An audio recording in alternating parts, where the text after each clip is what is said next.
περίπου την ίδια μέρα πάλι θα κάνουμε συναυλία σε αυτό το σχολείο, σε αυτό το χώρο. Η ευχή μας και συγχρόνως παράκληση προς εσάς είναι να επανδρώσετε αυτή την προσπάθεια που κάνουμε με τη συμμετοχή σας. Δεν θα χάσετε απολύτως τίποτα, μόνο θα κερδίσετε. Και όχι μόνο εσείς, και στο σύνολό της η κοινωνία, όπως πριν λίγο είπα. Ευχαριστούμε πολύ.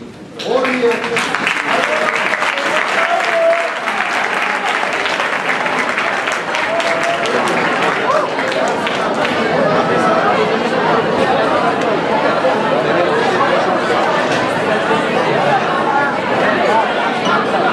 Θα μας έχουμε.